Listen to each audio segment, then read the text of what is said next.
कि यजस्व विविधेर यज्ञेर बहुवी स्वाप्त दक्षिणे,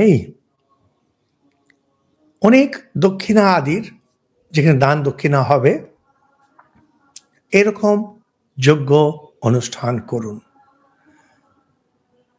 কেন কি হয়? ধর্মের দিকে যখন মন যায় তখন ধর্মের এমনই গুণ মানুষের মধ্যে সত্ত্বগুণ নিয়ে আসে। দুঃখ জিনিসটা হচ্ছে তমগুণের লক্ষণ। তো যখন আপনি ধর্মের কোনো কাজ করছেন আর বর্তমানকালে যদি আপনি জিজ্ঞেস করেন কোনো যোগ্য হয় না, আপনি বলবেন তাহলে কি করব? তীর্থ।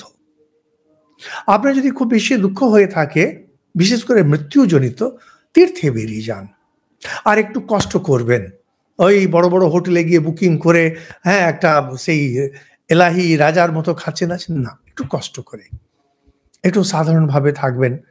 এরকম যদি তীর্থ করা হয় কি বড় একটা পুজো যদি করা হয় তখন কি হয়, ওই যে কাজকর্ম হচ্ছে মন টেনে নেয়। আর ধর্মের স্বভাব মানুষকে সত্ত্বগুণে ভরে দেয়।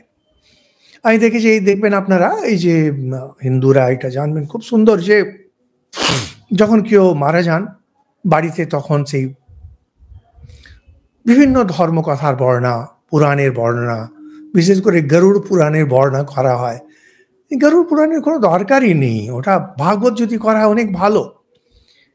যদি কাউকে ধরে নিয়ে আসা হয় ভাগবত পাঠ করার জন্যে, যতদিন ধরে শ্রাদ্ধ কর্ম চলছে ভাগবত পাঠ করলেন বাড়িতে, মনটাও ভালো থাকবে। এই নানা রকমের কাজকর্ম হচ্ছে দেখবেন সঙ্গে সঙ্গে মনটা উঠে যাবে। এগুলো করতে হয়।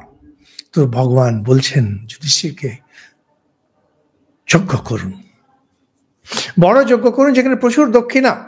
তখন স্বভাবে আপনার মন এত বেশি রজগুণে চলে যাবে, এই যে তমগুণ জনিত দুঃখ কেটে যাবে। আর ধর্মের যে যখন ধর্ম করা হয় যজ্ঞাদি, এটা সত্যগুণ আসবে, আপনার এটা কেটে যাবে, এটাই উপায়। সেই জন্য আপনাদের মনে যদি দুঃখ আসে কোনো কিছু নিয়ে, সঙ্গে সঙ্গে কাঁধে গামছা নিয়ে, কাঁধে একটা ঝোলা নিয়ে বেরিয়ে পড়বেন একটা তীর্থে। কারণ সবসময় তো ধরুন আপনার পক্ষে পুজো আদি করানো সম্ভব না, তীর্থে তো বেরোতেই পারেন। আপনি যেমন, আমি ধরুন কলকাতায় বেলুড় মঠে আছি, হাওড়াতে।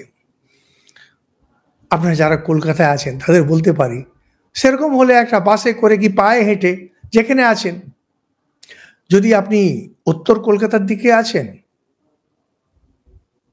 তাহলে আপনি দক্ষিণের দিকে চলে যান, দক্ষিণে আছেন উত্তরের দিকে চলে আসুন মন্দির দর্শনে। উত্তর থেকে কালীঘাট, দক্ষিণ থেকে দক্ষিণেশ্বর, আর ইষ্টমন্ত্র জপ করতে করতে দেখুন আস্তে আস্তে আপনার তমগুণ কেটে যাবে।